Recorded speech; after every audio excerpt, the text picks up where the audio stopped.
She slipped through my fingers like sand. Heard that she got a man. Now I'm just sitting here sad. Oh well, ship sail. She slipped through my fingers like sand. Heard that she got a man. Now I'm just sitting here sad. Now I'm just sitting here sad. She slipped through my fingers like sand. Heard that she got a man. Now I'm just sitting here sad. Now I'm just sitting here sad. She slipped through my fingers like sand. Heard that she got a man. Now I'm just sitting here sad. Now I'm just sitting here sad. Girl, I like you. Yeah, you know I like you. Tonight, residents in a West Hollywood neighborhood are angry. They say they've had enough of the chaos created by a social media star known for his crazy antics. That man, Jake Paul, has 8.5 million followers on YouTube. His neighbors, though, say that he's been filming dangerous stunts and he's putting people in danger. Chris Wolf is live in West Hollywood tonight with a story you will see only here on 5. Chris? That's right, Rick and MB. He is a social media megastar. His name is Jake Paul. We should note he has been a guest on the KTLA 5 morning show, but tonight we visited his West Hollywood neighborhood because of complaints from neighbors. This is a story you will see only on 5.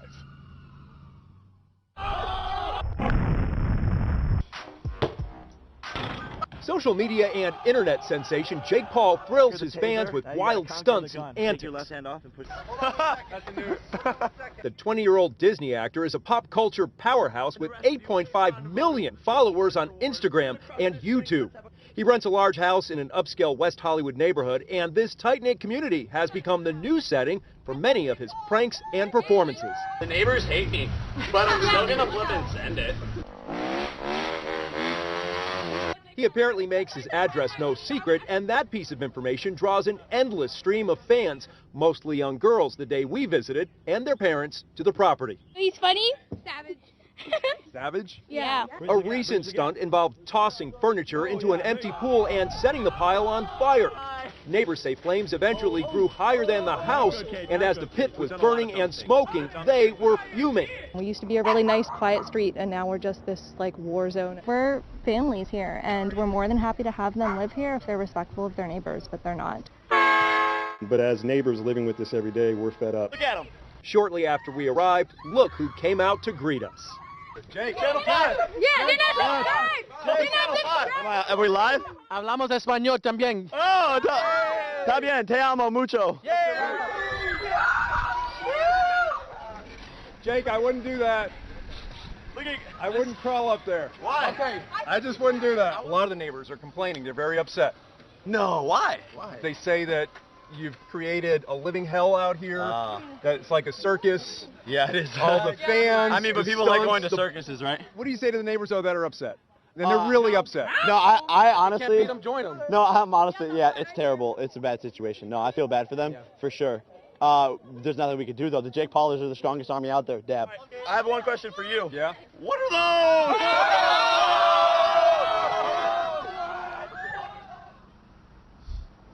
I guess he didn't like my shoes, but I don't think they're so bad. Neighbors I spoke with tell me next week they're going to have a special meeting with city leaders and police and code enforcement officials and so forth. Depending on what happens there, they will decide whether to file a class action public nuisance lawsuit against Jake Paul and the homeowner. We'll keep you posted. Live in West Hollywood, Chris Wolf, KTLA 5 News. All right, Wolfie, we thank you for that.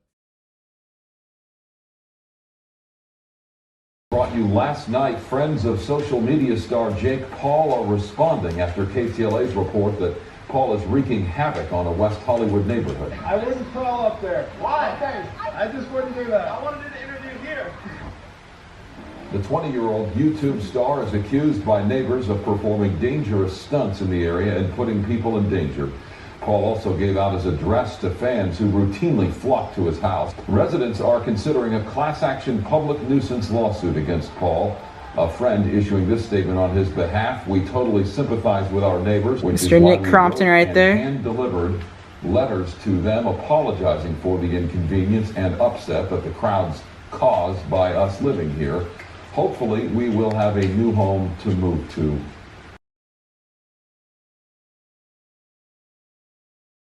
Do you have any response to what the neighbors are saying? It's like a war zone out here? Yeah, that's a little dramatic, but we do understand where they're coming from. Yeah, I mean, you guys are, that is crazy. Pretty lit from the inside, though. Yeah, I mean, they said it's like a war zone out here, and like there's like fires and stuff catching on fire and all that. We have really good special effects out there in the back. I don't see any fires, so that's crazy. What's up, bro? Hey, Jake, man. What's up, bro? Oh my God. You made it to be the #1 story on Daily Mail right now. Bro. You're I'm here with my friend Jake Paul. Hey, lit. So here, wait, hold on. Okay. I have an official reporter that's going to represent us as Team 10. Is a war zone? Do you feel that this neighborhood is a war zone? No? Do you think that Jake is a nice guy, or do you think that he's giving the neighbors problems? Hi, Jake. Huh? He's good. He's good? We think we saw Team 10 or Jake Paul's van rear end another car.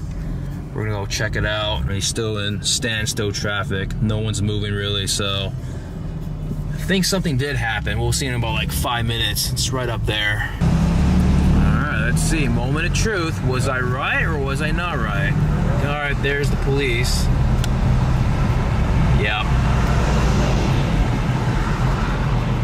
There's the police right there. Let's see what we got. Oh, the Model X is probably part of the crew or something. That's why he was like, oh, look at the axle. It's fucked up. Yeah. Oh, fuck. It's pretty serious. Look.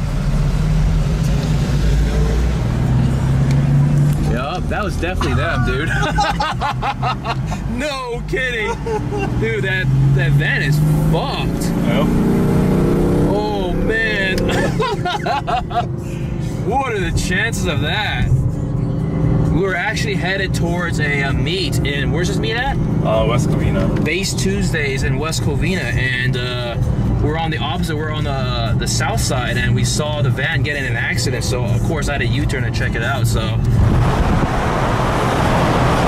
there it is. Yeah, that axle is ruined, son.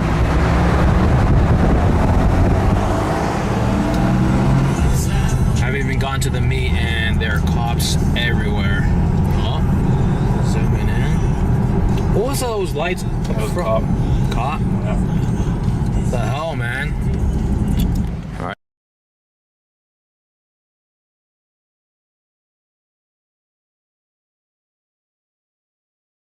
How do you translate 6 seconds of fame into a career for yourself?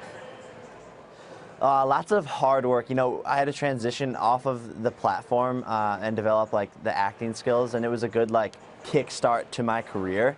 And I had to like use that to get into these big rooms in Hollywood. And then once I was in these rooms, I had to like show my full potential and the acting skills that I have.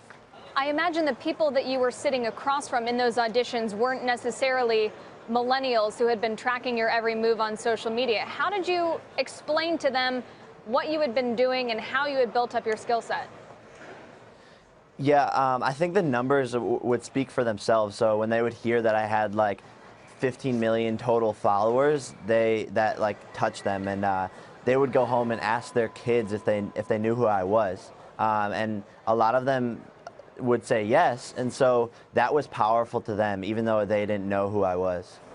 Jake, I've got to ask you about Vine and its long-term like viability. A lot of people have said if Twitter starts to run into trouble, they should probably sell it. How useful do you find it today versus a few years ago?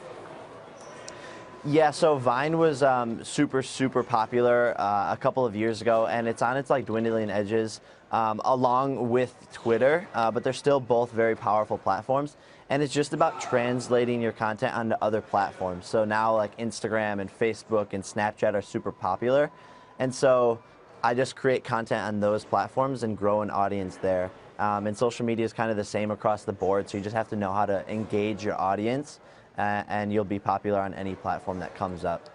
And then the other goal, Jake, of course, is to translate that into money. Can you share with us how much you're actually making from social media? Is it 6 figures, 7 figures? What can you say? So starting out, it was 6 figures, then moving up into 7 figures. Hello. As you get as you get more and more popular and start to build a brand name for yourself in the space, you start working with big Fortune 500 companies, merchandising deals. You can tour. So there's a lot of ways to monetize. But if you have millions of fans and you can convert like even 5% of them to pay for something of yours, you're in the 7-figure range.